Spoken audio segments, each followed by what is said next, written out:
কঠিন থিম অনেক হলো, এবার একটু স্বাদ বদল। তাই ঠাকুরপুকুর স্টেট ব্যাংক পার্ক 2024 সালে ফিরে যাচ্ছে শৈশবে। কিভাবে দেখুন। শিল্পী পূর্ণেন্দু দে গত জুলাই মাসে দাদু হয়েছেন। ঘর আলো করে এসেছে নাতনি। সহশিল্পী মনীষ দত্ত দুই নাতির দাদু ভাই। এদের মনে প্রশ্ন, আজকাল শিশুদের মধ্যে কল্পনার শক্তি বলে কিছু আছে? এখন তো 2 বছরের শিশুকে মোবাইল ফোনে ভিডিও চালিয়ে মা খেতে বসান। বাবা মা শিশু যদি কোথাও একসঙ্গে যায় তাহলে 3 জন একটানা মোবাইলে চোখ রাখে, কেউ কারোর সঙ্গে কথা বলে না। আমাদের ছেলেবেলায় মা, ঠাকুমা, দাদু, দিদিমা আমাদের ঠাকুমার ঝুলির ব্যঙ্গমা ব্যঙ্গমীর গল্প বলতেন। এতে বিজ্ঞান ছিল না, কিন্তু প্রবল কল্পনা শক্তি ছিল। সেই কল্পনা শক্তি বড় হয়ে যাওয়ার পর আমাদের সমৃদ্ধ করেছে, যেটা এখন আর করে না। মূলত 2 দাদুর এই ভাবনা থেকেই থিমের জন্ম। থিমের নাম আমাদের দুর্গামা, অর্থাৎ একটি শিশুর চোখে এবং তার কল্পনায় ভর করে যদি একটা পুজো মণ্ডপ তৈরি হতো তাহলে তার চেহারা ঠিক যেমন হতো তেমনটাই হচ্ছে এবার ঠাকুরপুকুর এসবি পার্কে। যখনই আমি আরেকটা প্রজন্মের দিকে আরেকটা আমার কি বলবো পদোন্নতি হলো। একসময় বাবা হয়েছিলাম তখন একটা ফিলিংস, এখন দাদু হয়েছি তার একটা ফিলিংস। দাদু হলেই আমার মনে হচ্ছিল আমার নিজের দিদিমা, নিজের ঠাকুমা, নিজের দাদুর তাদের কথা, তারা আমাদের সঙ্গে কেমনভাবে চলতো, তারা কিভাবে আমাদের সঙ্গে গল্প করতো।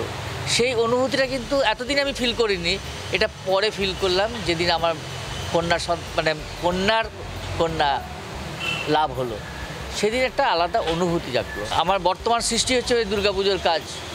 তো আমার মনে হলো যে আমাদের এই যুগে শিশুরা কিন্তু দাদু ঠাকুমার স্নেহে বঞ্চিত। সেইভাবে খুব কম জনাই সেই সৌভাগ্যের অধিকারী, কারণ বেশিরভাগই ছোটো ছোটো ফ্যামিলিতে আমরা মানুষ হই, হয় আর কি। কারণ সেই বাচ্চারা কিন্তু তাদের সান্নিধ্যটা পায় না। কর্মকর্তারাও স্বীকার করছেন, মোবাইল এখন বাচ্চা সামলানোর অন্যতম প্রধান হাতিয়ার হয়ে উঠেছে। এর ভবিষ্যতের কুফল সম্পর্কে বাবা মাকে এখনই সতর্ক করা প্রয়োজন। তাই এই থিমের অবতারণা। আমাদের কল্পনা শক্তি বাড়াতে হবে, তত ক্রিয়েটিভিটি আসবে। আমরা সত্যিই তো আর ঠাকুরমার ঝুলি, ছোটোবেলায় সেই শুকতারা, এগুলো কিন্তু আর কিছু পাওয়া যায় না। আমরা যেগুলো পড়ে মানুষ হয়েছি, তো সেগুলো তো আমরা দেখেছি। বেতাল কত কিছু ছিল। তো একটা বিশিষ্ট কোনো সংবাদপত্র সকালবেলায় উঠেই দেখতাম যে কোণে একটুখানি ওই কার্টুনের কিছু থাকবে। তো সেগুলো তো আজকের দিনের বাচ্চারা হারিয়ে ফেলেছে।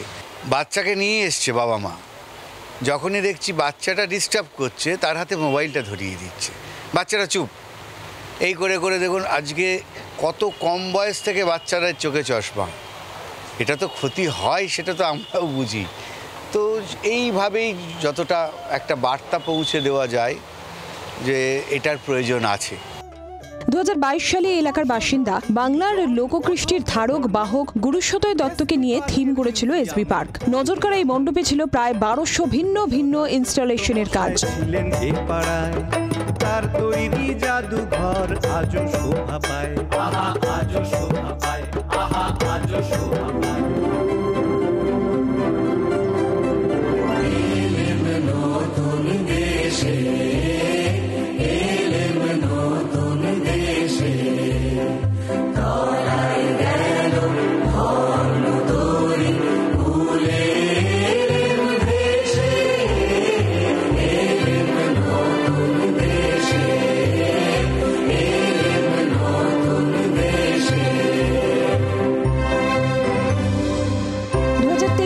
বর্ণময় থিম রচনা করে এসবি পার্ক। এলেম নতুন দেশে নামের এই থিম দর্শকদের পৌঁছে দিয়েছিল এক নাম না জানা অচেনা দুনিয়ায়।